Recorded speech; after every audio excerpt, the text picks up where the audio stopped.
CPFL Energia apresenta. Somos quase 7 bilhões de seres humanos no planeta Terra. Nossas necessidades impulsionam mercados, movem indústrias de produtos e serviços, modificam leis, estimulam movimentos sociais. Precisamos de energia para manter tudo isso em movimento. Que caminhos nos levam ao equilíbrio perfeito entre consumo, produção energética e sustentabilidade? Que caminhos garantem a sustentabilidade energética de um país como o Brasil, que consome cada vez mais?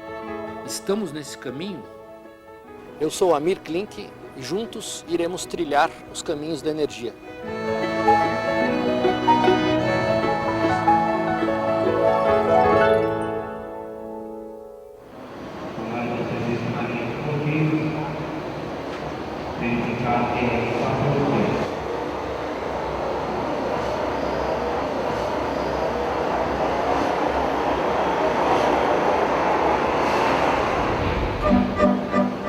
A gente conhece hoje não foi sempre assim. O homem teve que superar suas limitações para manter comunidades, cidades e nações em constante movimento. A descoberta das fontes energéticas revolucionou a vida no planeta. Mas você já parou para pensar como evoluímos desde as primeiras descobertas até agora? Será que estamos conscientes das limitações do futuro? Independente do que você faz ou planeja para o futuro, uma coisa é certa, você vai precisar de energia, porque energia está em tudo. Desde o domínio do fogo, há cerca de 750 mil anos, o homem vem transformando o meio em que vive. Essa primeira fonte de energia serviu como ferramenta de sobrevivência e mudança de paradigmas. Enquanto o calor do fogo melhorava a alimentação, a luminosidade, trazia segurança e, consequentemente, espaço para novas reflexões. E assim largamos na corrida pela conquista das forças da natureza. Há 12 mil anos aconteceu a primeira grande revolução energética. O homem domesticou os animais e passou a usar sua força nos trabalhos cotidianos. Milhares de anos se passaram até que um fato marcou a trajetória da humanidade. Em 600 a.C., o grego Tales de Mileto observou o primeiro fenômeno elétrico da história. Esfregado com um pedaço de pelo de animal, o âmbar atraía pequenos corpos. Em 1747, Benjamin Franklin, nos Estados Unidos, e William Watson, na Inglaterra, chegaram a uma nova conclusão. Todos os materiais possuem um fluido elétrico. Poucas décadas depois, durante a Revolução Industrial, o fogo foi transformado em movimento. Isso permitiu a construção de grandes fábricas e a evolução dos transportes. Mas foi apenas há pouco mais de 100 anos que surgiu a energia elétrica.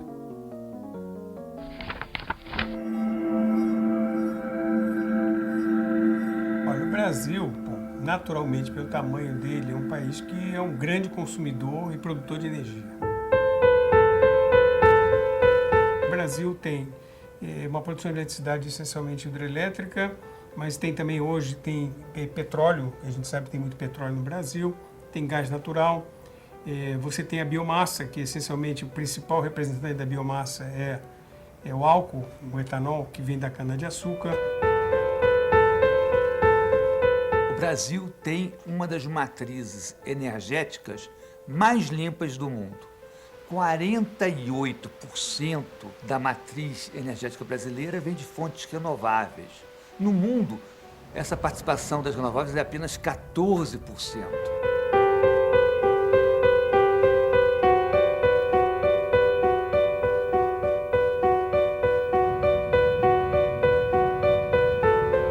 O que é uma fonte de energia renovável? É aquela que, ao longo do tempo, como o nome já diz, ela não é finita. Ela é finita no volume de energia que você pode produzir, por exemplo, numa hidrelétrica. Mas ela está sempre se renovando. Chove sempre, ou no álcool você replanta cana-de-açúcar.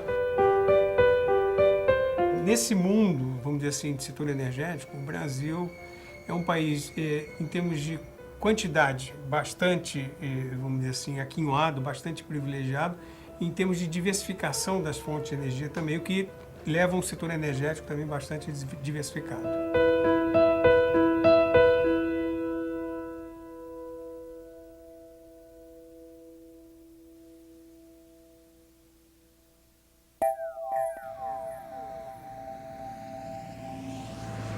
Como o Brasil é muito grande, então às vezes tem mais energia disponível na área de eletricidade no sul do que no centro-sul, ou menos energia no norte do que no centro-sul. Esse problema pode ser resolvido interligando o sistema. O sistema elétrico brasileiro, ele em grande parte, interligado, que é um sistema de transmissão longo. Para você ter uma ideia, esse sistema ele abrange 3.500 quilômetros da costa do litoral até Acre, Rondônia, e também praticamente 3.500 quilômetros da parte mais ao norte até o sul, ao Rio Grande do Sul.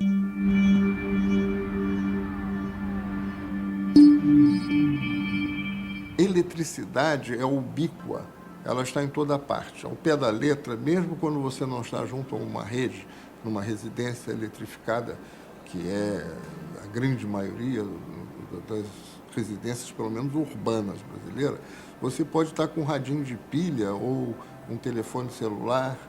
Isso é também eletricidade, a pilha é energia elétrica. Atualmente, no mundo todo, e no Brasil também, se consome energia em 3 grandes setores: transporte, automóveis, caminhões, indústria e residência. Durante o século XX, o consumo de energia pela população mundial aumentou extraordinariamente. Entrou em uso, em grandes quantidades, carvão, petróleo e gás natural, que acabaram dominando completamente o sistema energético. Sucede que essas fontes de energia eram abundantes e baratas. Por essa razão, energia, durante o século XX, foi usada de uma maneira em que eficiência não era importante.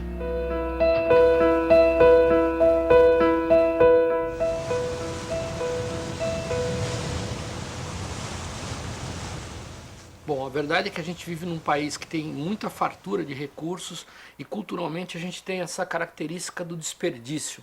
Então eu comecei a combater isso primeiro dentro do barco.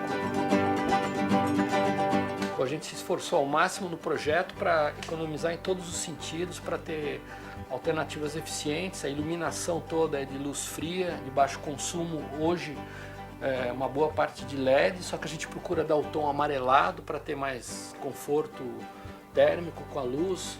O isolamento do casco é triplo, com barreira de vapor, então são 3 camadas de isolante. O sistema de aquecimento mais eficiente que a gente tem hoje é um sistema antigo, só que ele tem dupla combustão e em matéria de consumo de combustível ainda é o que a gente usa de mais eficiente. O barco todo é pensado para poupar energia.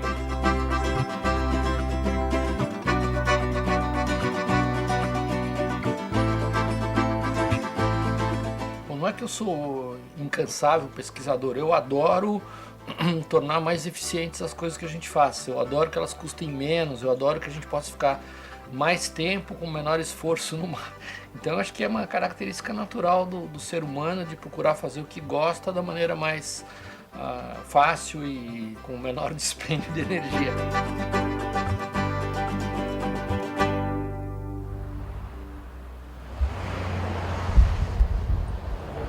O Brasil é um país ainda que tem muito a crescer na sua economia, no sentido de atender as pessoas, principalmente. Então, você cria necessidade de energia. Apesar do Brasil já ter atingido um patamar muito expressivo comparado com outros países, hoje a expansão das fontes mais poluentes é maior do que a expansão das fontes não poluentes. Atualmente, o país que mais emite é a China, seguido dos Estados Unidos, Rússia, Japão, Brasil e Alemanha. O Brasil é um país que tem uma matriz, uma característica de emissão de gases de efeito de estufa muito diferente dos países industrializados e da China também. 80% das emissões da China estão associadas com a produção de energia. Em 2002, 60% das emissões brasileiras estavam relacionadas com desmatamento.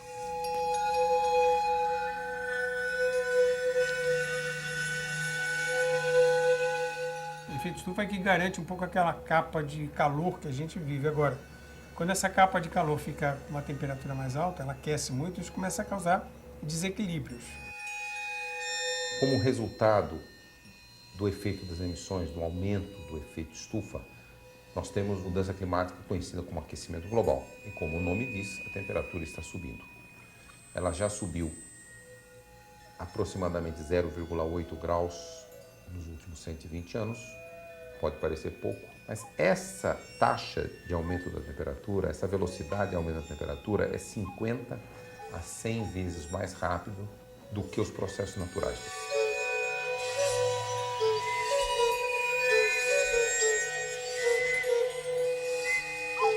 Um outro efeito muito direto do aquecimento é o aumento do nível do mar.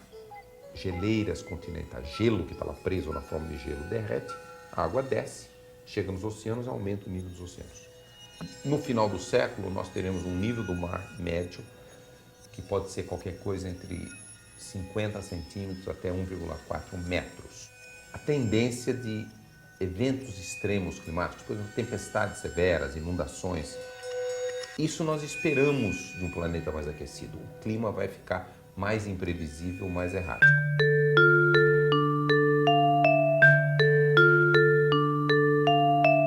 Bom, embora não pareça, eu tenho uma experiência um pouco insignificante na Antártica. Quer dizer, são 25 anos, umas 30 e poucas viagens, e é um período, claro, importante na vida de uma pessoa, mas é muito curto para você fazer uma conclusão em relação ao aquecimento global. O fato é que ao longo desses 25 anos, sistematicamente, a cada ano que passa, a gente tem notado diferenças em relação ao aquecimento, ao recuo do gelo, principalmente a efeitos do sol, do ultravioleta, o desgaste dos cabos, por exemplo, de polipropileno. Eles são muito sensíveis ao ultravioleta. Nas primeiras viagens, os cabos que eu deixava para fora duravam 6, 7 viagens. Hoje, de um ano para outro, eles já começam a esfarelar. Então, é uma experiência pouco significante para fazer conclusões, mas o fato é que nessas viagens a gente convive com as pessoas que estão questionando esse assunto. E há uma unanimidade, há vários exageros e algumas questões que são um pouco polêmicas, mas existe um consenso de que a gente está, de fato, num processo contínuo e crescente de aquecimento. Os cientistas, a mídia, enfim, nós temos conhecimento que nós estamos diante de uma tragédia, mas nós, por outro lado, estamos vendo a dificuldade que nós enfrentamos para tomar as medidas que são necessárias para que essa tragédia não seja maior. 18 anos atrás, nós tivemos a Cúpula da Terra, Convenção das Nações Unidas sobre o Desenvolvimento do Meio Ambiente, conhecida como Rio 92 ou ECO 92, e 18 anos depois, as emissões de gases de efeito estufa são 43% maiores do que em 92. O desafio é gigantesco. É, de fato, uma nova revolução, que é muito mais do que industrial. É uma revolução tecnológica, industrial e de comportamento.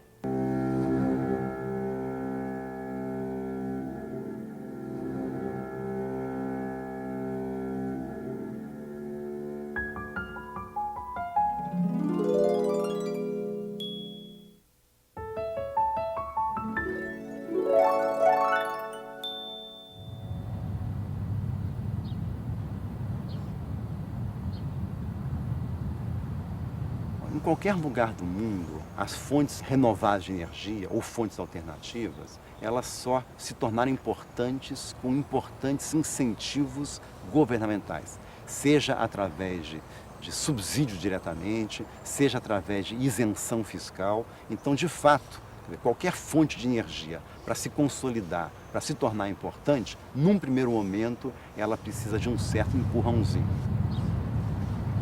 Hoje, o Brasil contrata energia através de leilões públicos. E nós temos organizado, o governo, leilões de fontes alternativas. Com isso, está tendo uma expansão maravilhosa de fontes alternativas. Por exemplo, a energia eólica.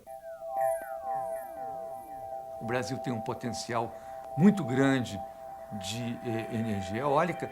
E o que é maravilhoso que a gente tem nesse Brasil? Os ventos sopram mais forte no Nordeste quando a hidrologia está pior e, portanto, quando a hidrelétrica está com nível mais baixo. Então, existe uma complementação entre a geração de energia a partir dos ventos e a geração de energia a partir da água.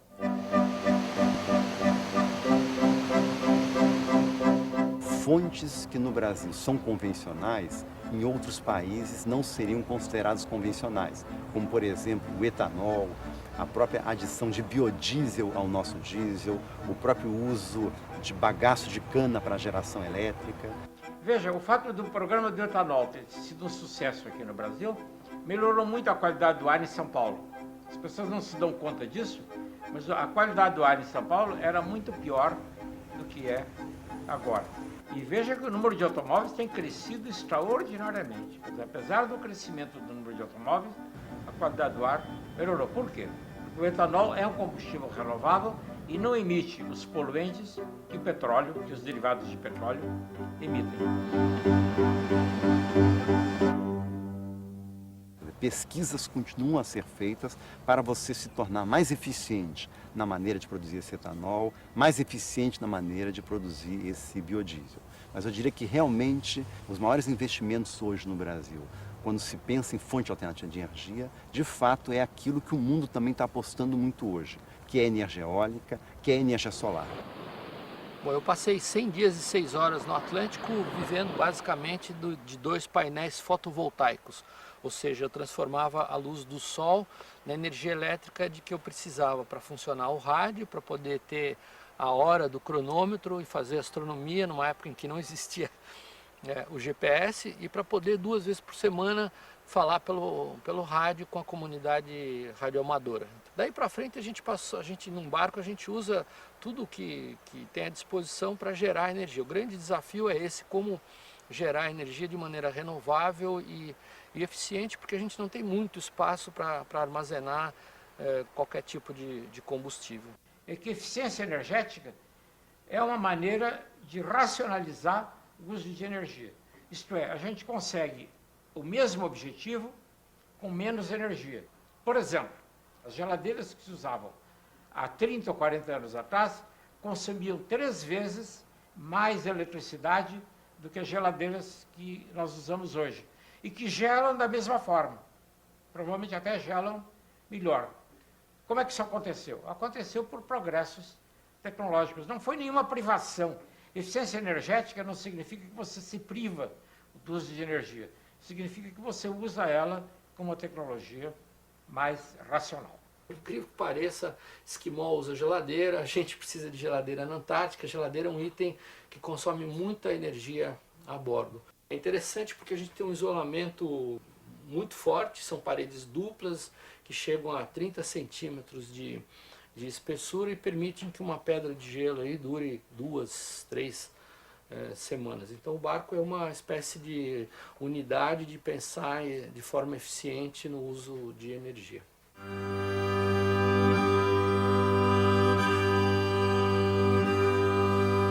Carvão, petróleo e gás natural.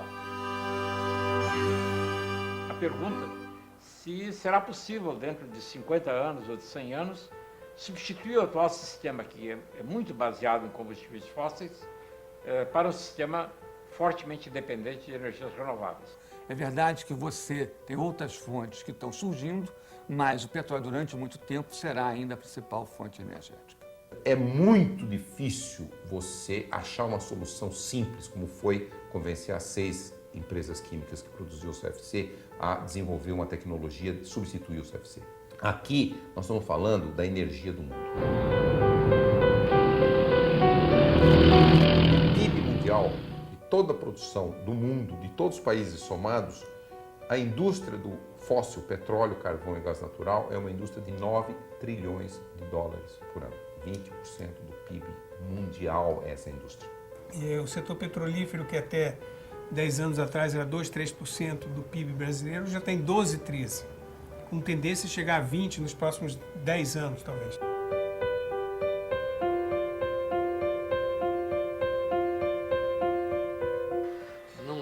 Não vejo com grandes olhos a exploração do pré-sal, futuro, nada disso. Nós não somos um país como a Noruega, que só tem aquela riqueza, como o México, que só tem.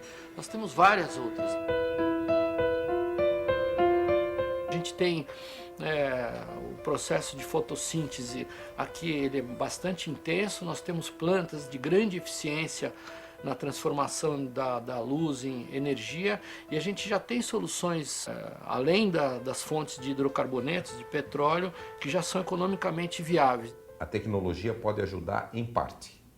Formas limpas de produção de energia, energia solar, energia do vento, energia da água, mas essa transição para o que nós chamamos uma economia de baixo carbono, limpa, renovável, ela é muito difícil. Nenhuma solução será indolor.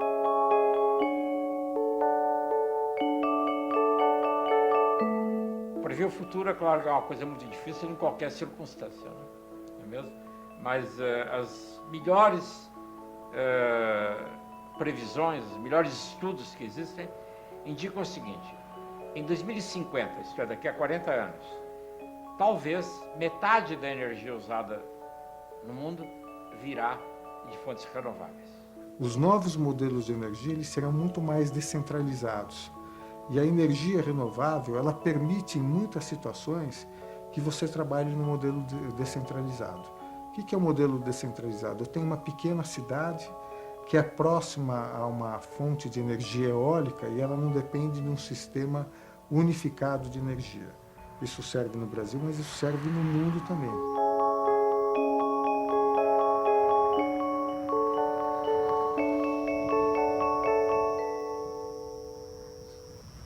Quando a gente pensa no sistema energético do futuro, não só teremos as energias do futuro, energias renováveis, mas também teremos maior eficiência e teremos também o chamado Smart Grid, que nada mais é do que uma rede inteligente. O que é uma rede inteligente?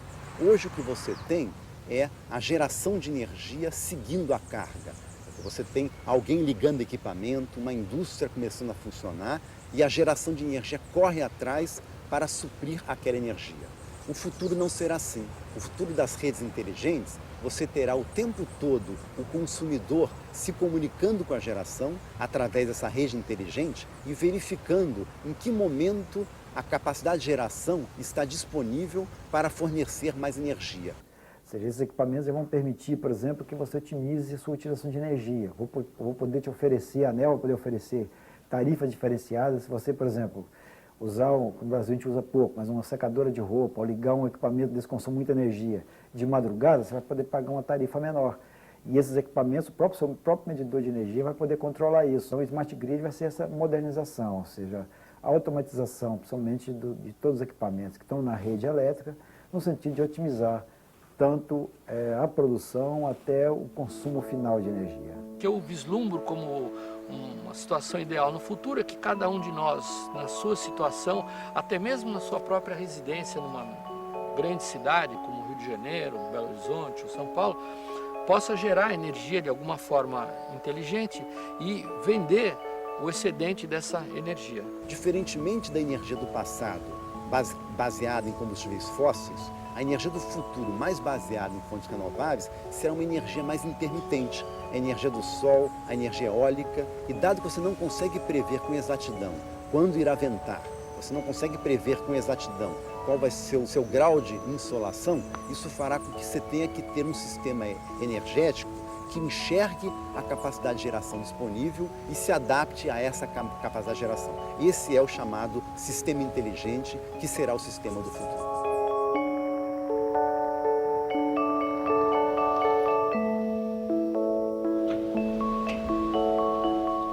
Está em constante transformação e novas ideias estão sempre em pauta.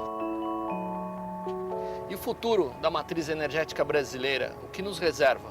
Vamos investigar juntos aqui no Caminhos da Energia.